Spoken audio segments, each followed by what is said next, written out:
Good morning, listeners and viewers and people all over the world. Let me move this back to my screen. Good But, morning, Ammar. hey, Jaff, nice top, Oh, I thank think. you. Is it dark? The Yeah, lights on? saving on electricity. Yeah, it's expensive. It's expensive, very expensive. Uh, yeah, gosh, it's Friday, the 5th of December, and our wonderful undercover reporter Sandeep Kapoor, was here and he's gone. He's going to come back. I'm hoping. Here he is. Wonderful. Yo, Yeah. yo, what's happening? Show Morning. business crew. Yeah. It's the big up the breakfast crew, and it's all happening, isn't It's it? all happening. It's all happening. Merry the Christmas. Sure. Anji. So, Sandeep, who are you? What do you do? Why do you do it? I ask myself that every morning.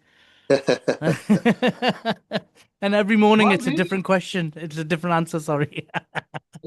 No, it depends on what it is, isn't it? Why do you do it? There's a bit of positive and negative, but Yeah, yeah, sure. Actually, my wife asks me that question every morning. Why do you do why? For the love of God, why? that's a bit Uh, private, isn't okay, let's not go down that route. it? What? Yeah, so, Uh, so for the love of God, Oh, the why love of God. Hey, hey, we listen, didn't if qualify what do it meant, did we? so if you want to bring the tone of your show down, involve Sandy from the No, Breakfast absolutely Show. not. I didn't say that at all. But right, let's start again. Let's Good start morning, again. Sandy. What do Good you do morning, and Ammar. why? Why do you do it? Well, Seriously well, though. well, this morning, obviously I was doing my breakfast show. Why do I do it? That's a good question. If I'm to be honest, I just love doing it. And I don't know if there's anyone listening, and I don't really care. No, I do really care. Obviously, I want people to listen, but I just really We enjoy it. listen. And I We could listen. ask you, you boys have been doing your radio show for pretty much the whole life of Spice, which is around about 17 years. Oh my God. You Every know what, Friday. Sam? Do you not feel though you have an obligation? You might, well, whilst I understand you love it, Yeah. the obligation, isn't it, that you need to continue to do it for Spice FM and the community, Yeah. fill that, fill that slot, um, which without it, you would leave a void. Um, so I'm presuming all of those reasons as well. Yeah. Yeah. I think you're right there, Jeff. You know, when you start something and at the time it's a good idea and you go and it's been great. Spice has had a great journey. You've got to keep it going, don't you? You do really do. Yeah. You're absolutely right. And it would be a bit. I was thinking, funnily you mentioned this. I was thinking about that this morning, and you start thinking, obviously, when you get a bit old like me, you start thinking a little bit of succession and stuff like that, and you think, well, we need to get people in to kind of take this thing over because we never want Spice to not be there for people. Mm. Yeah, I'm I sure it agree. will. And long may it succeed. It's brilliant to see um, the impact and the value. And I suppose, Jeff's point's a great one.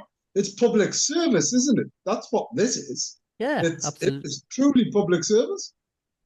Yeah, I mean, why Spice was born out of the fact that the community was really underserved by local broadcasters at the time, and to some extent, it still is. Well, it really is because there's no local broadcasting that comes from the Northeast that is Mm. relevant. That is for that Asian community, and now the diaspora is so big. There's so many people from different regions of the subcontinent who really don't have any broadcasting. So we kind of encapsulate that. So yeah, I think it's a really, really important resource for the community still in this day and age. Yeah, absolutely. Yeah, I think it's brilliant. And certainly from my perspective, why do I do it? Well, primarily just to catch up with Jeff, right? But but actually to be able to hear from Jeff the challenges and the opportunities, because he's right in the heart of what he does, and he's an incredibly successful restaurateur that we're very proud of, and equally to be able to share some of information and insights on what's going on more broadly, in regards to business and business support. And then naturally, we always have a bit of a talk about football and everything else, right? It's a show about business and everything else, the business of life. So, Sandeep, interestingly, because I reflect on this, and yes, it's probably a 2-3 weeks premature, but there's no time like the present to have a conversation on looking to the future. And 2026 seems almost like a bit of a peculiar year, doesn't it? Mm. Yeah, I mean there's been challenges this year, and it's looking very challenging, to put it lightly, I suppose, going into next year as well. So yeah, yeah. But I think it's that, isn't it? I mean, I think you discuss on your show quite a lot, and the ABC, the SME always say it's really important to have a bit of a plan, isn't it? No matter Mm. what the circumstances are. And when you say it's been difficult, in what Mm. context are you meaning? Well, it's just, I think anyone who operates a business, especially, I mean, you'll probably feel this pain as well. And I agree with Ammar. You are the best restaurateur I've ever come across and I've ever met. You're brilliant at what you do, but it's really hard, isn't it, to make a living? You would seem to work harder and harder and harder, and that sort of pot keeps shrinking and shrinking. Your expenses go hard, so it's been a real challenge. I mean, I run an events business, and I can't. Ever since the pan, it's been a bit of a roller coaster ride since the pandemic. But this Mm. year has been, it's been a challenging year, and next year is looking. It's frightening, to be honest, from a business point of view, from a Is hospitality events point of view. Yeah, and is it because people are really working on much lower budgets and they're not as lavish as what they used to be, or You, because you that know, can in make the old days, you think it's sort of Asian weddings yeah, and Asian celebratory events almost, they're untouched by any kind of recession or anything, yeah, because it's yeah, just such a part of our culture and tradition that you've got to do this wedding to this kind of format, this kind of context, this kind of mm, standard. But even now, yeah, I mean, a lot of our client base are looking, at the very least, they're looking for more value for money. yeah, Um, but there's people who are definitely looking for a cheap. They have to do it, mm, but they're looking for, like, yeah, definitely budgets have gone dropped. But the challenge we have is expenses are going up. So mm, venue costs, food costs, staff costs, as you know, Jeff, are just mm. skyrocketing. Whereas people's budgets are going down. So you've got like the pressure both sides, which is really hard Yeah, to balance that sometimes. collision, isn't it? It's that collision from all fronts, and then it's a matter of the way that we look at it. If that spiral continues, it comes into a point where you're going to be in the red unless you're able to charge those prices, and that's the trick. Yeah, How do you get that price up, and present that price to your customer base? yeah. Because it's society is changing so much, and God, when you go out to restaurants and have a meal, when you get the bill, you're like, oh my God, goodness, is this how much it is? um, It, I'm glad you said that, Jeff, because I well, feel Ammar, like that every time I Ammar, come to the no, restaurant. I was But had dinner Ammar, in a restaurant in Gosforth High Street. Really yeah. brilliant dinner. Two people, 90 quid. And then I was in Manchester yesterday, and honestly, I don't know what the difference is, but we went to those famous restaurants. I think it's Sanam or something. Had a meal for Travel. 5 people. It was such a filling meal, and the bill was 90 quid. I was like, God, man, you know what? What's happening here in Manchester? How come it's like so cheap and cheerful still? I don't know how. So the thing is, Jeff, right? And sorry, I mean, I'm jumping in here. Two reasons, right? One is I think it's brilliant to have Sandeep on this contributing because they're very critical points, and I would like some positive points as well. So we'll come back to that.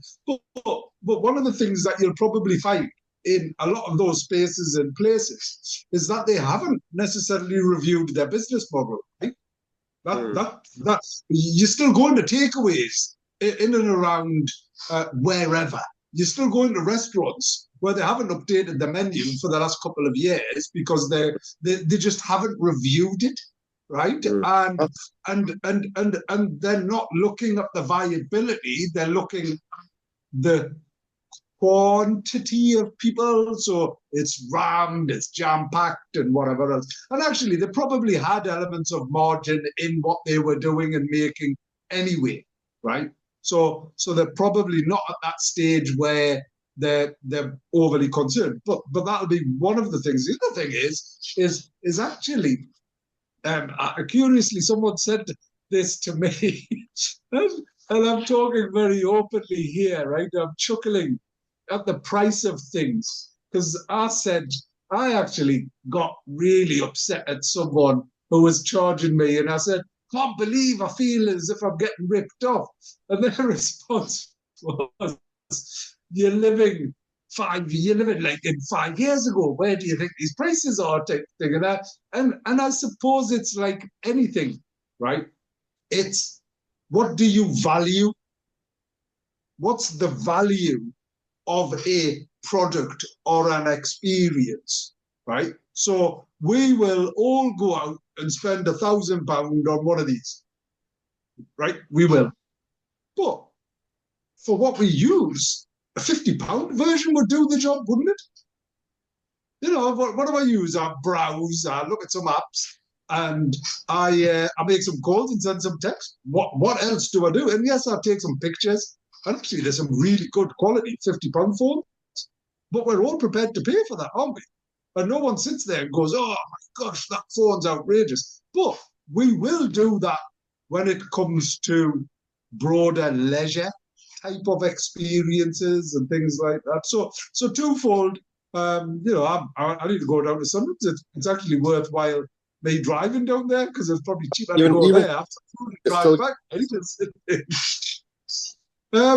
But anyway, Sandy, look, the country's in a crisis, and I don't mean to be dramatizing anything, or it's just a matter of fact.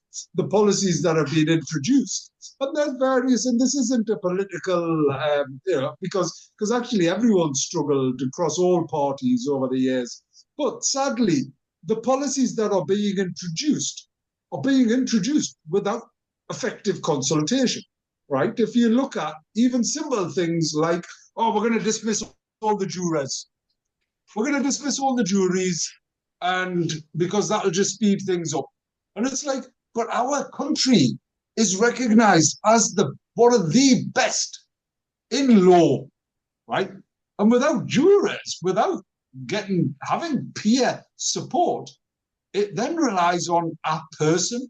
And regardless of how brilliant that person might be as a judge, they have bad days, they have good days, they'll have their own view and everything else. It's human. That's why you need that. The consultation part is, so all of a sudden, the Justice Minister, the Home Secretary, makes this decision, and the MPs, his backbench MPs, are rebelling. And you're seeing that time and time and time again. The workers' right, whether we're going to introduce rights for workers on day one. Now imagine, right? Everyone is prepped for an interview. Everyone has the best CV. Everyone, and someone comes in and they go, "I'm the best at this, and I've done this," and answer all the questions, and you go, "Oh my gosh, this is Superman or Superwoman. It's brilliant." And then they come in and they take their costume off, and it's like a gremlin. And imagine if you had to then go through the process. If you had to go through the process of, okay, well, I can't dismiss this person. I can't, as a business, what would you do? Your business would fail. And, sadly, introducing this type of legislation is just constantly kicking businesses in the teeth time and time and time again. And just in regards to your point around planning, you know, everyone's got a plan. Everyone's got an ambition until they get punched in the face, right? Isn't the thing? So, so it's like on that perspective, you know, I just feel as if it's a very peculiar, uncertain time. And when there is such levels of uncertainty, right? What does that do? If you're uncertain about something, you'll naturally con contract. You know, you'll naturally go in you. If a turtle is uncertain about where it's at in an environment, it'll go back in its shell, right? So that's going to prevent people from recruiting, prevent people from investing, prevent people from sticking their head above the parapet. It just starts creating this level of uncertainty. So it's very peculiar. When you follow in the news and you see what's happening globally, I mean, this all stems from kind of what's happening with politically in the world, really. And when you see Vladimir Putin and going over to India, I think he's in India at the moment, and he talks about the growth of like 7.5% in India. I mean, and they're doing plenty of business, and they are developing trade, and it's outrageous that we've kind of doing the complete opposite with a massive, powerful country just on our doorstep. And if the politicians were able to look at the best interests of the country and the people, then you would want to have good relations with Russia and benefit from their energies that they have, because ample of it. And all of these things, a bit of petulance from our leaders, it means that we're massively impacted by it, whereas other countries, they're benefiting massively. And I bet you in India, they're not talking about the same kind of things that we're talking about right now. I don't know, Sandeep, if you know people that's friends, relatives that's doing business in India. I mean, that's just an overview, but I'm presuming they're not in the same predicament that we're in at this moment in time. It was interesting because I was lucky enough to just a few weeks ago travel. So, and it was and I was thinking about this while I was traveling. It was quite a contrast because I was in the UAE.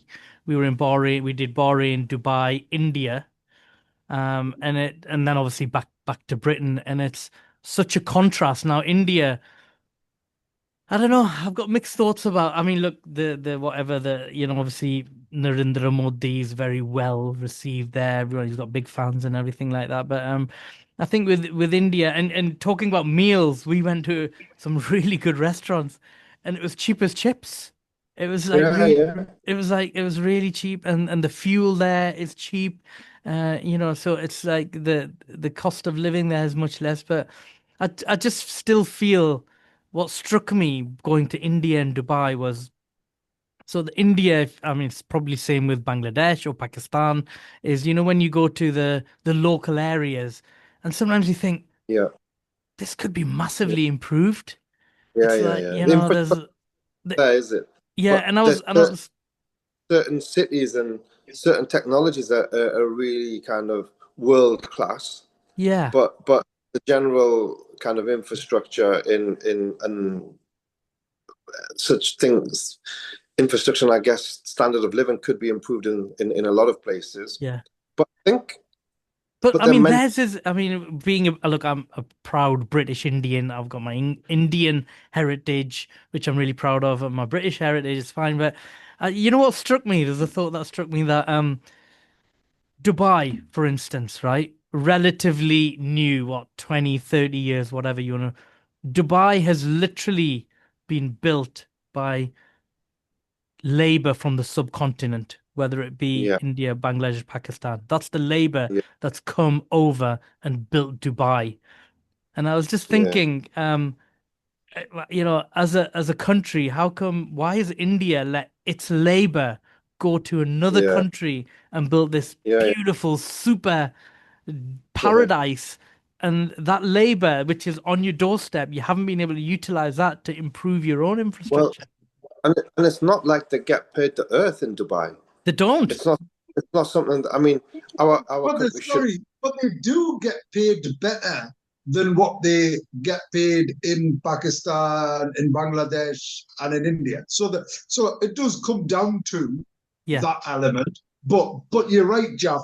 The difference isn't that significant. I mean, Sandy, there has been some transformative and transformational activities. You know, if I was blown away, I went to Bangalore in 2015, right, and I was like, oh my gosh, and they built Tech City there, right, Yeah. in Yeah. Bangalore, and every single major tech company globally piled in there, right? And you know, one of the biggest tech companies in the world, the founders were there, and you know, Infosys, and you know, all of the big massive companies. And then they even had, and I'm saying it as if it was like, you know, but it is a bit of a surprise and people are unaware of, the chief exec of Tech City was a lady, right? The chief advisors were all females, right? To like government. Some of the most senior officials were all females. And there's this perception thing, isn't there? Like globally, oh, India, Pakistan, whatever it is. And these were highly capable, highly competent individuals. And the technology, look, India's just sort of thriving when it comes to technology. It has not just the biggest growth, the number of people that have gone from, you know, sort of working class to middle class has seen the biggest growth of disposable income, from disposable income in the world, right? As in the biggest rise in disposable income has come from there. And it's brilliant. No, it's like to see that. Yeah. And you're right. Dubai has managed purely because it's paid for it, right? It's brought in the best people from architects, designers, construction companies, and it's them that have then took advantage of that cheap labor. But cheap labor actually works. What's your definition of cheap labor? People are getting paid, they're paying them, they're putting them up, and they're sending money back to India, to Pakistan, and Bangladesh, aren't they? What does that do? It helps the economy. Absolutely. Well, you're right. It's great for those people that have come over because you're absolutely right. They're getting paid a lot more than they would in India. And there's a lot more, you know, they're getting their accommodation and stuff and all of that. They can send money back. And there is that massive disparity in, if you go Delhi and Gurgaon, the commerce there is incredible.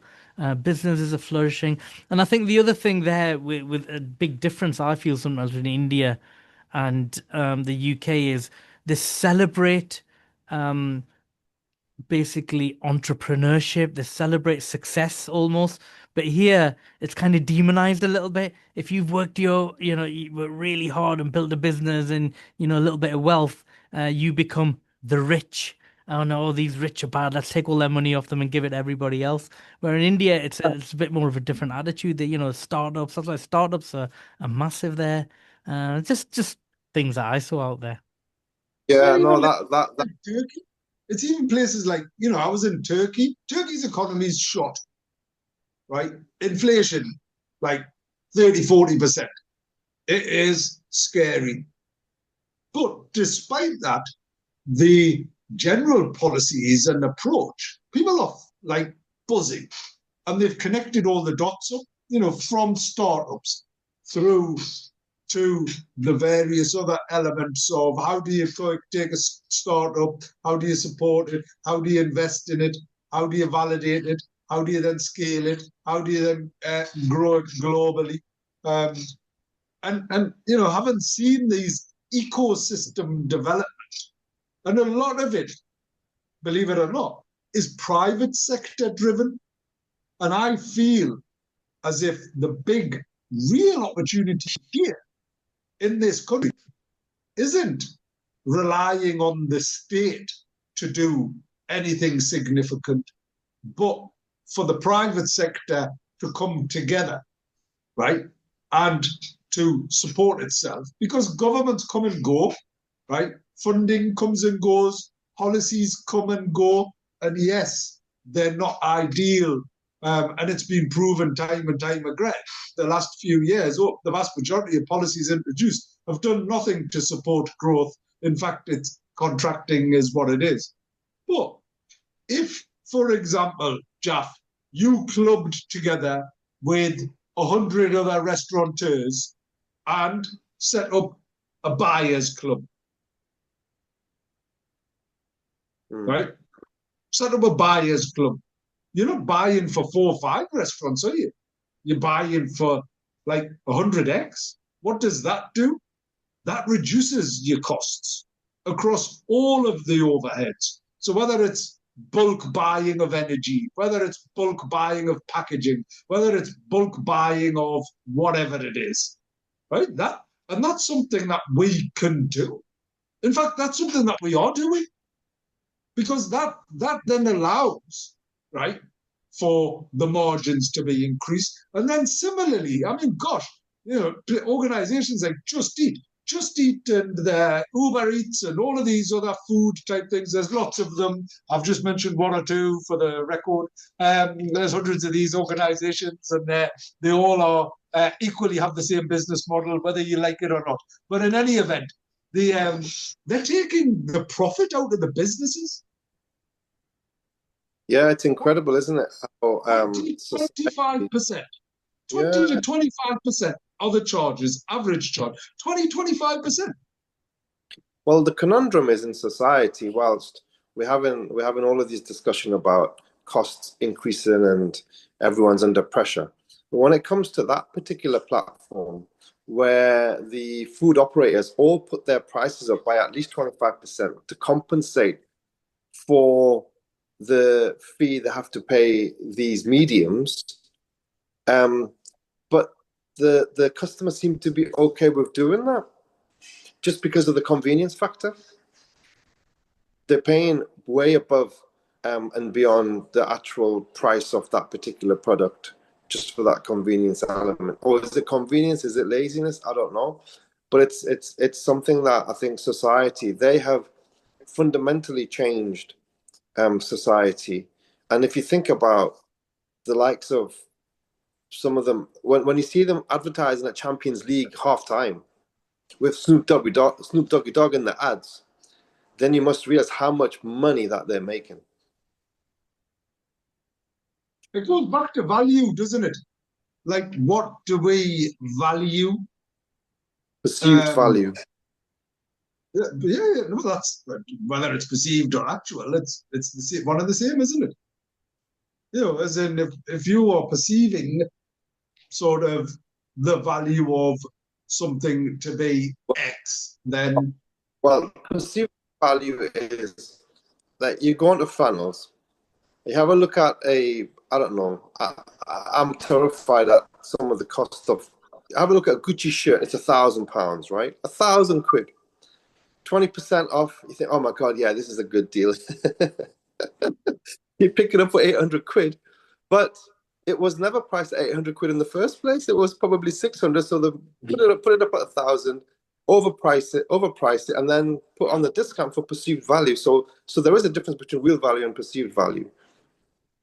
And that, I would say, is perceived value. It's not kind of real, genuine value in that particular example. Well, actually, if you look at, to turn that on its head, because there isn't really a difference between perceived or actual value, because in effect, something was £1,000.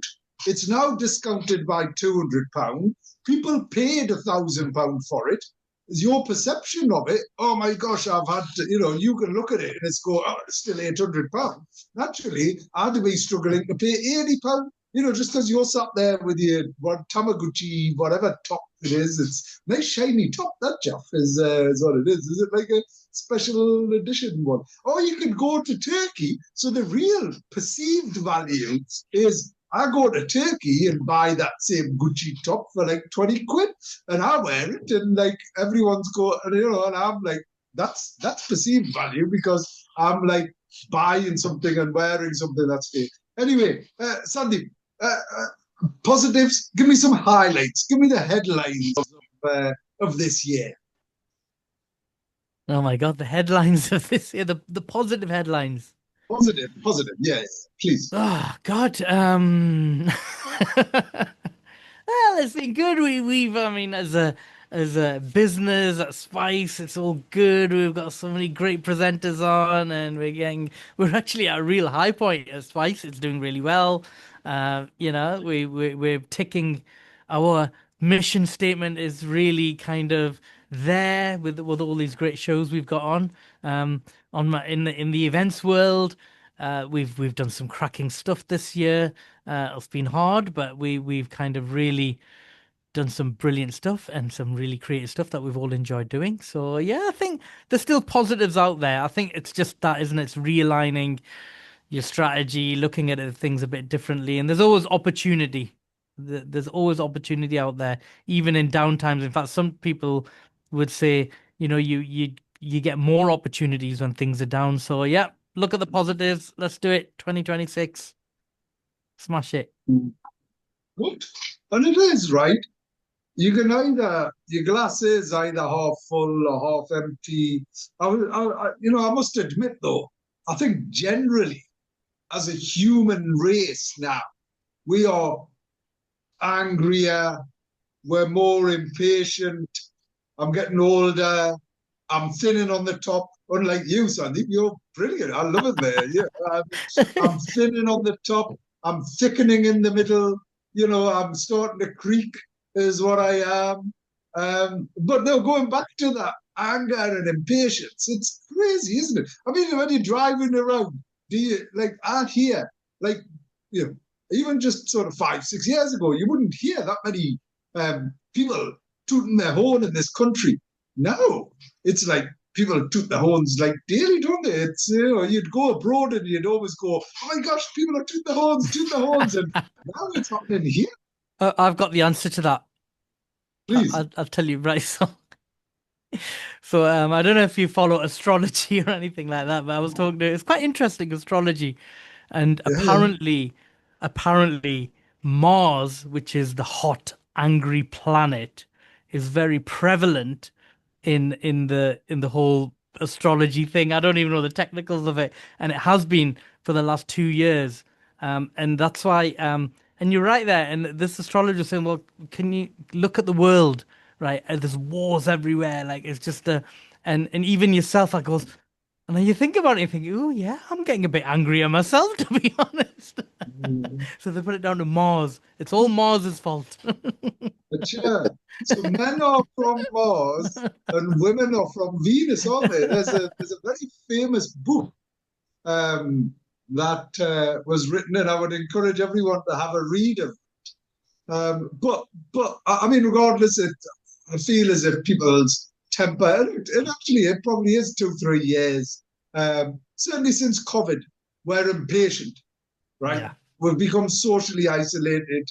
We're a bit more frustrated. We're a bit more angry. We're a bit like all of these things, and they all add up. And then, yeah, I mean, gosh, I've said this for years now, but it's a very common and normal theme. Growing up, Sandy, Jaff, when would you ever have expected a sign or screens in the doctor's surgery or in hospitals or in ambulances or in anywhere? Where would you ever expect a sign saying, please don't abuse us when someone's delivering a service?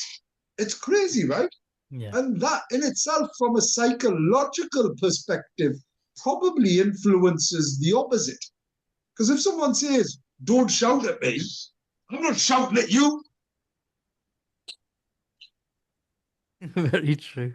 Ammar, but I mean, isn't that also though a failure of? I mean, they're putting those signs up because people must be at the edge and so frustrated that they feel that the system is breaking down. And if you think about it, everyone is getting taxed more and more and more. But the benefits and the services that we should be getting for that level of taxation is getting poorer, poorer, and poorer. and naturally it's going to add to frustration. So statistically, Jeff, a lot of the services and the various living, I'm trying to remember the exact term, standards, right?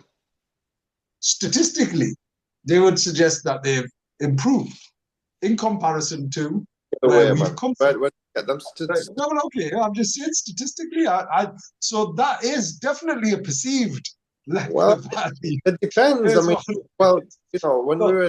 Anyway, I don't disagree with you. No, when you were older, you would kind of say, oh yeah, the statistics say this. But when you're kind of getting on a bit, as you just said, you kind of question, all right, then, well, where are those statistics from and who has done it? So, I mean, look, if you want to go... It's a matter of fact. Because you've been asked to find something out. Of course you're going to find something. You can in this day and age, right? I could be the Pope or I could be Al Capone. And anyone who wants to make me that would do that, wouldn't they? I could either be the biggest angel ever, and they'd go, well, Ammar does this and Ammar does that and all of that. Or I could be the devil's incarnate son. Oh my gosh, look what Ammar done and look at this and whatever. It's dead easy in this day and age to portray a picture. Interestingly, though, 72.5% of statistics are made up on the spot, right? Is what they are. and but one thing that I did observe, right? One thing that I did observe yesterday, and sadly, my ADHD, and I've given myself that label, but I've always felt as if I've had it, because you're constantly either looking at this or you're looking at that, and no one looks up anymore, and you haven't got it. I've left it. I better go back home. Why? But anyway, I was looking at a post yesterday which really stuck, and that was our grandparents worked 9 to 5.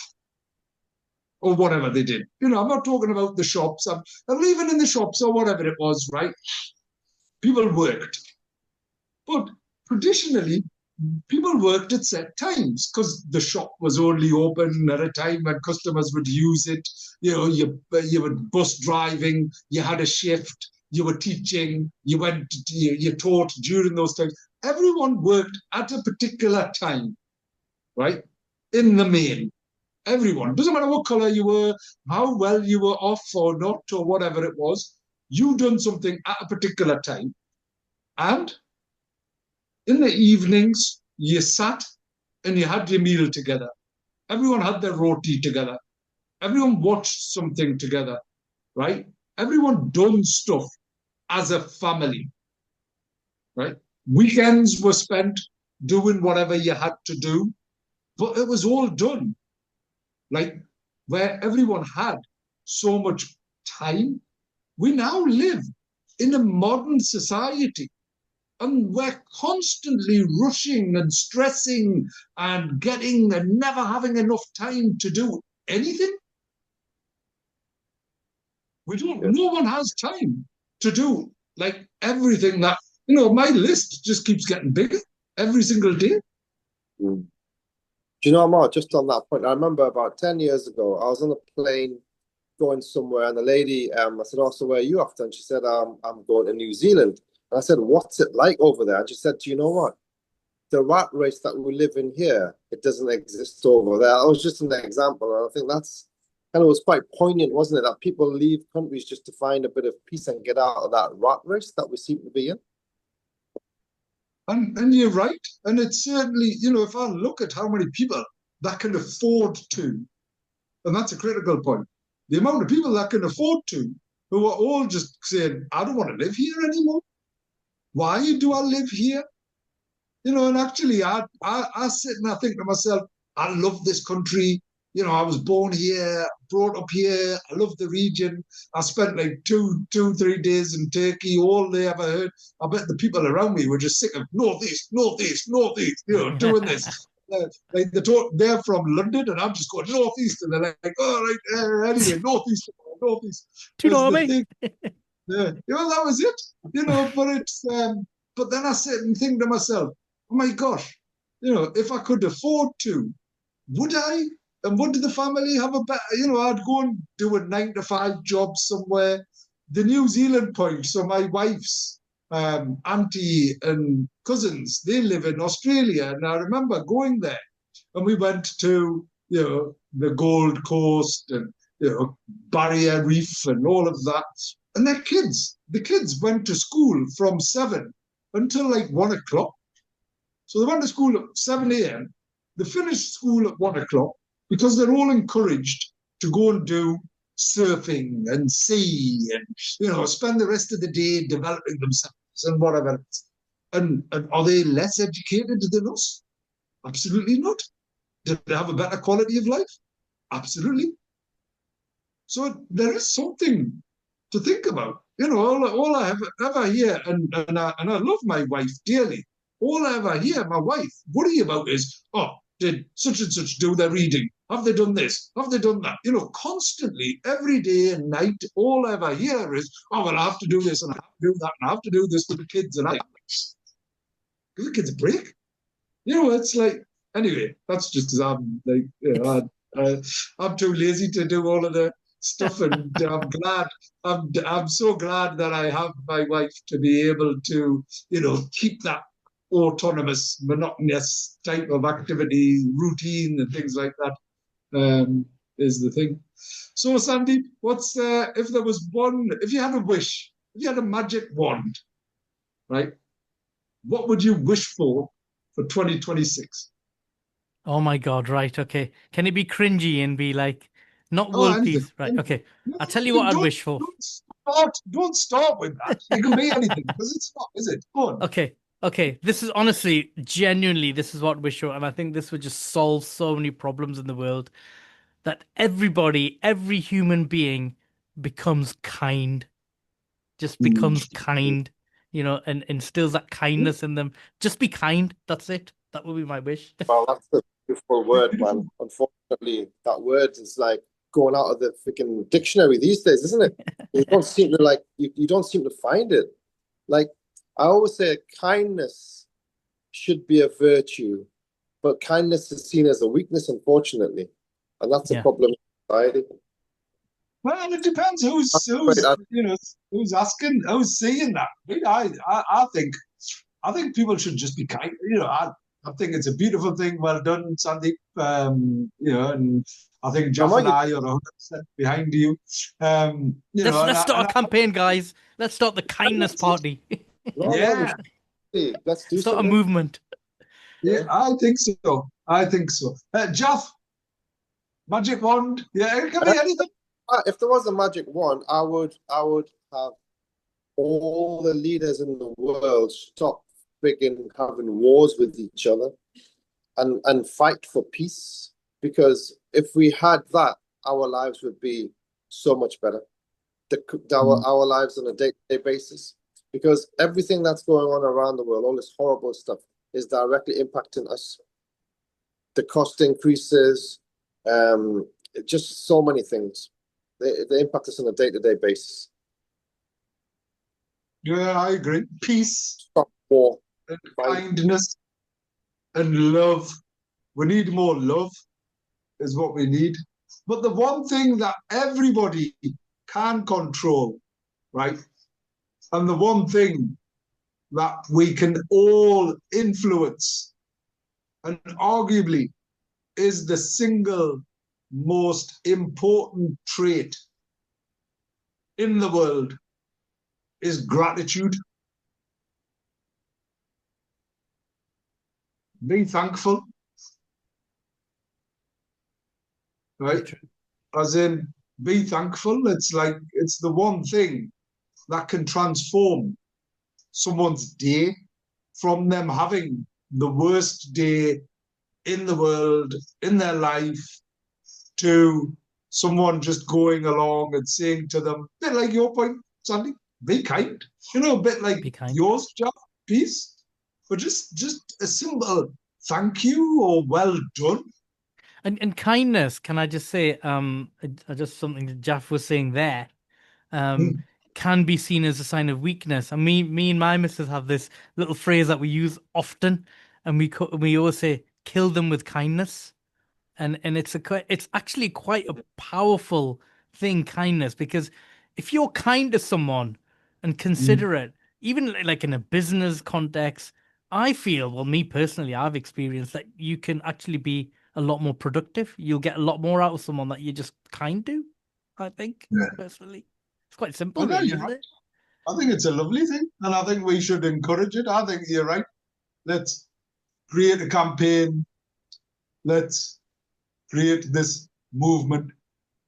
And anyway, coming back to what you're going to do then, Sandeep, what are you going to do? What one thing are you going to do differently that aligns to your vision, ambition?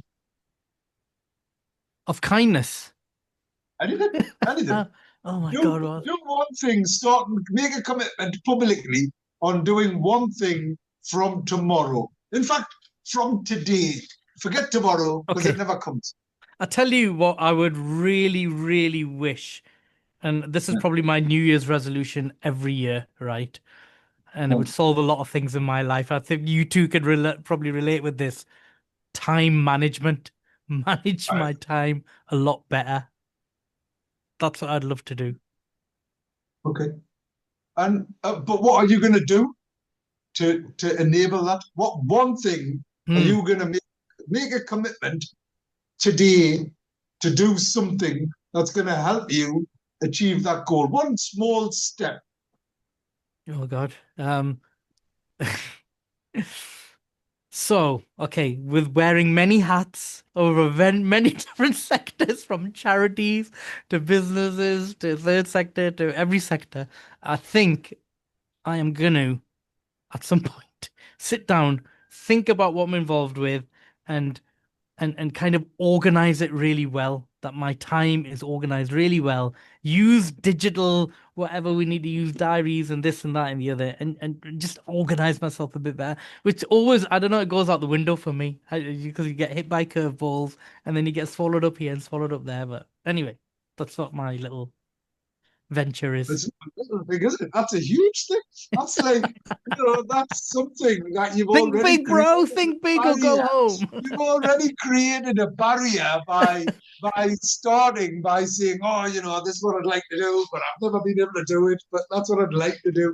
Anyway, so what small thing could you do? What think like, and the reason why I'm sort of drilling into this, right, is Yeah, because like the one thing that we should all do is stop comparing and competing with other people.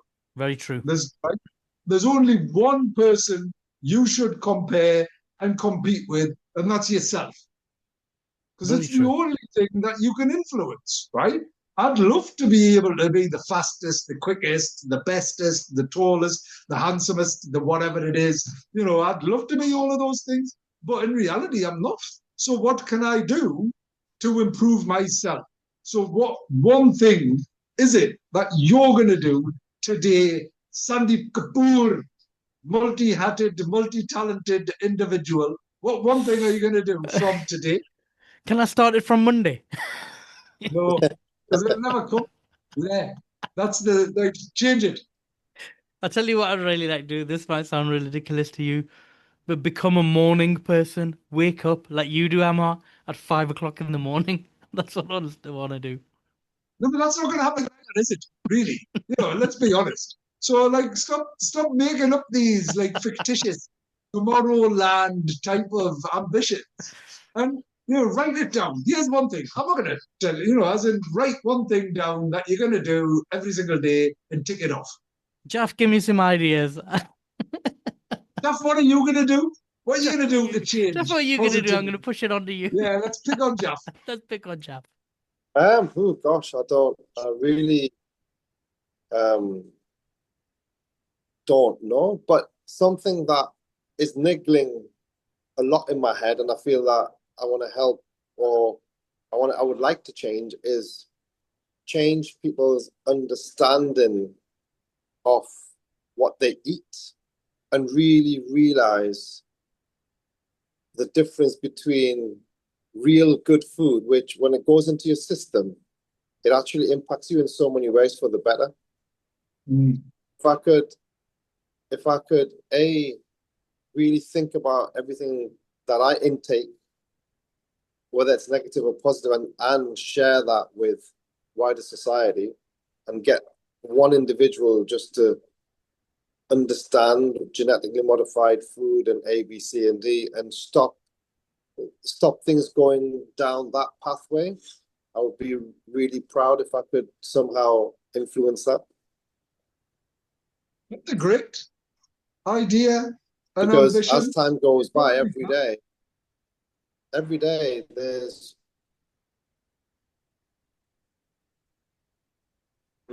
Yes.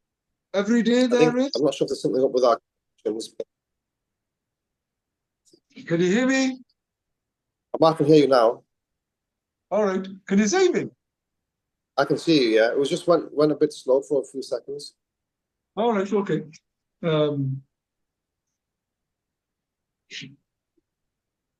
So that's one thing you're going to do is educate people on food. Sandy, what are you going to do? Sandy, what are you going to do? What one thing could you do? I'm going to tell everybody go to Jalf to learn how to eat better. Hey, yeah, I'm going to do the same as well. That's brilliant. You know what? It's really important. You know, it's like what's happening is in the food world, right? They want to make like steaks in a laboratory and stuff, and they want to make that they're going to come out with amazing marketing and tell people, oh, look at this, it's the next best thing, and they're going to have like the TikTokers and the influencers all going to cut a little piece of it and never ever have it really. And I think it's so dangerous, but unfortunately, people are so gullible and naive that they're going to take humanity down the wrong path, and just so wrong. And I feel really passionate about doing the reverse of that, which is what we've always done. And it's getting more harder and harder, but you have to stick to your guns and try and share that to as many people as possible, because it benefits your life in so many positive ways. Okay. It's the reason why I'm hesitant a little bit, because actually there's contradictory type of information when it comes to lab grown food and whatever else. There's some real potential value from a climate change perspective and all of those type of things. But anyway, there's always a balanced conversation. Whether I agree or disagree, that's not the point. But at least we've got something that we're all going to contribute, and that's like shared Jalf's ambition to educate people better on what to eat. You've been listening to Ammar and Sandeep was there. I was waiting for us, like, Jalf usually like that was a bit slow. Anyway, crush your show right here on Show Business. It's a show about business and actually everything else. Thank you ever so much, Sandeep, for gate crashing and bringing a different perspective. Really we'll enjoyed be it. back Thank you. next week. And we'll be doing a bit of Jingle Bells. In fact, we'll even play Sandeep's Jingle Bells next week. Is what we'll do. Until then, it's goodbye from me. And goodbye from me as well. Yeah, brilliant. On the hour.